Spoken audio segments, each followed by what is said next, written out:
নমস্কার।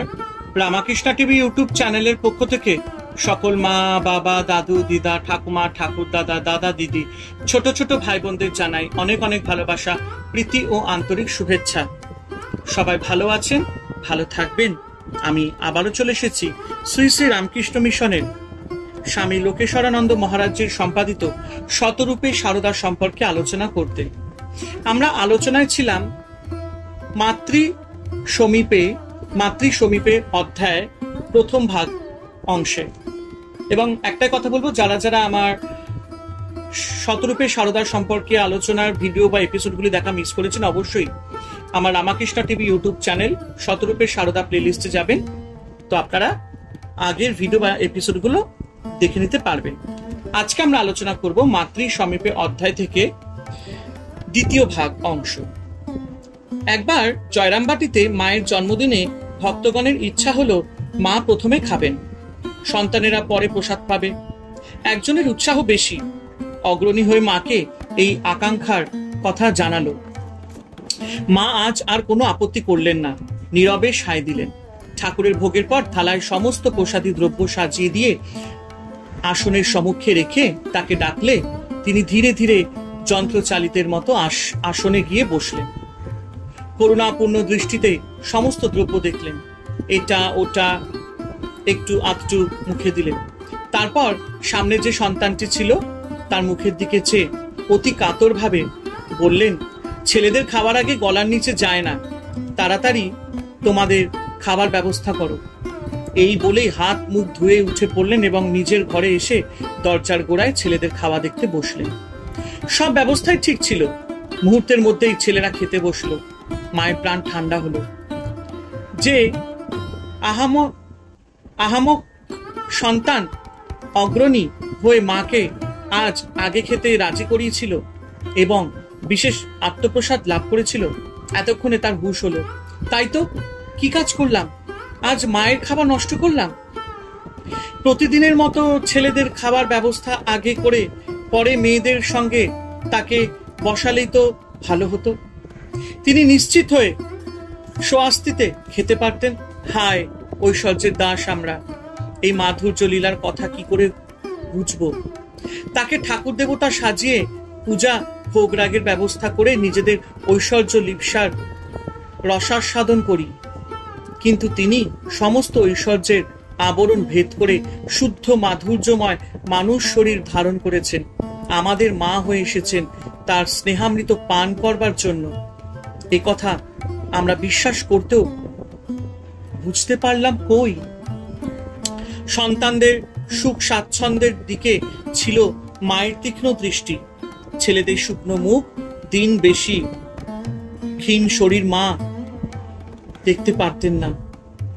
তাই উদ্বোধনে ছিল সকলের জন্য প্রতিদিন মাছের ব্যবস্থা, কারণ বাঙালি ছেলেদের মাছ না হলে পেট ভরে না। আহারের পরে সকলেই পান খাবে, তাই মা নিজেই পান সেজে রাখতেন। আবার যারা পান বেশি ভালোবাসত তারা বেশি পেত। ছেলেরা মুখ ভরে পান চিবুচ্ছে দেখলে মা ভারী খুশি। ছেলেদের সাদা থান ধুতি পরা মায়ের মোটেই পছন্দ ছিল না। ভক্তেরা তাকে অনেক সরু পাড়ওয়ালা কাপড় দিতেন, তার নিজের ছিল সামান্যই প্রয়োজন। সেই সব কাপড় অকাতরে বিলিয়ে দিতেন ছেলেদের। ছেলেদের মধ্যে কেউ কেউ শৌখিন মা জানতেন, তাকে মিহি সুন্দর পাড় কাপড় দিতেন। যে মোটা ভালোবাসে তাকে তাই দিতেন। কারোর কারোর কাপড় তাড়াতাড়ি ছিঁড়ে যায়, মা তাকে বেশি কাপড় দিতেন। খাওয়া, জল খাওয়া সব ব্যাপারেই যে যেমন চাইতো, যার পেটে যেরূপ সহ্য হতো মা তাকে ঠিক সেই রকমই দিতেন। উদ্বোধনের সন্ন্যাসী ব্রহ্মচারীগণ বিভিন্ন প্রকৃতির, কিন্তু সকলেই মায়ের সন্তান, মায়ের স্নেহের সমান অধিকারী। তাদের সকলেরই খাওয়া পড়া সুখ সুবিধার জন্য মা বিশেষভাবে ভাবতেন। এই প্রসঙ্গে একটি ঘটনার কথা মনে পড়ছে। উদ্বোধনের ডাক্তার মহারাজ স্বামী পূর্ণানন্দজি রাত্রে কোনো দিন ঠিক সময় খেতে আসতে পারতেন না এবং সেই জন্য গঞ্জনাও ভোগ করতেন। একদিন খুব বেশি দেরি হওয়াতে গঞ্জনা খুব বেশি হলো দেখে মা তাকে আড়ালে ডেকে সস্নেহে এর কারণ জিজ্ঞাসা করলেন। স্বামী পূর্ণানন্দ মায়ের স্নেহের স্পর্শে কেঁদে ফেললেন এবং বললেন, রাজা মহারাজের মানে স্বামী ব্রহ্মানন্দজির আদেশে নিত্য 10,000 জপ করবে, সংখ্যা ঠিক রেখে, এবং ভুল হলে প্রথম থেকে পুনরায় জপ করবে। সংখ্যা ভুল হলে জপের ফল রাক্ষসে খেয়ে ফেলে। মা রাক্ষসে খাবার কথা শুনে হেসে উঠলেন এবং বললেন, বাবা, তোমরা ছেলে মানুষ, চঞ্চল মন, একাগ্র চিত্ত হয়ে জপ করার জন্যই রাখাল এরকম বলছে। তা বাবা, আমি বলছি, খাবার ঘন্টা বাজলেই তুমি ঠিক সময় চলে এসে খাবে। জপের সংখ্যা পূর্ণ না হলেও দোষ হবে না, পরে আবার সুবিধা মতো জপ করো। মায়ের ভরসা পেয়ে সন্তান নির্ভয় হলেন এবং যথাময় খেতে আসতে লাগল। বাহ, কি সুন্দর কথা! সত্যি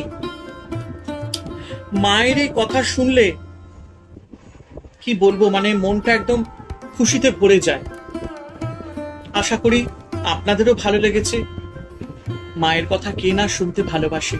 তিনি তো মা, জগতের মা।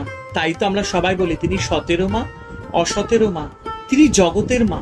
তিনি জগৎ কল্যাণের জন্য এসেছিলেন এবং তাই করেছেন তিনি।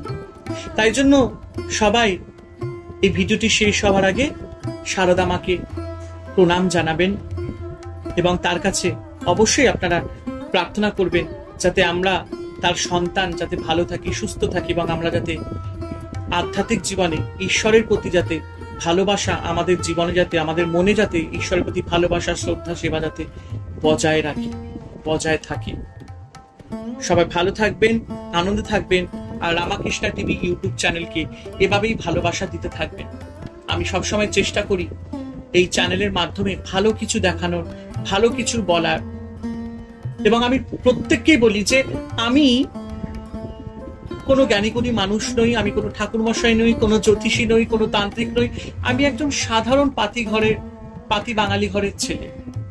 বাবা মাকে হারিয়েছি, স্ত্রীর সাথেই থাকি এবং যেহেতু আমি বই পড়তে ভীষণ ভালোবাসি, তাই মায়ের বই, ঠাকুর শ্রী রামকৃষ্ণের বই, আরো নানান দেবদেবীর বই পড়ে পড়ে আমি ভিডিও করে আপনাদের সাথে সেই নলেজগুলো আমি শেয়ার করি এবং অবশ্যই আশা করি আপনাদেরও ভালোই লাগে, তাই না? তাই জন্য একটাই কথা বলবো, যদি কোনো ভুল বলে থাকি আমি সবার কাছে, মায়ের কাছে, সবার কাছে, ঈশ্বরের কাছে আমি ক্ষমা চেয়ে নিচ্ছি। আর একটাই কথা, রামাকৃষ্ণা টিভি ইউটিউব চ্যানেলকে ভালোবাসা দেবেন, ভালোবাসতে থাকবেন, সাবস্ক্রাইব করবেন, শেয়ার করবেন। হরে কৃষ্ণ কৃষ্ণ কৃষ্ণ হরে হরে, হরে রাম রাম রাম হরে হরে।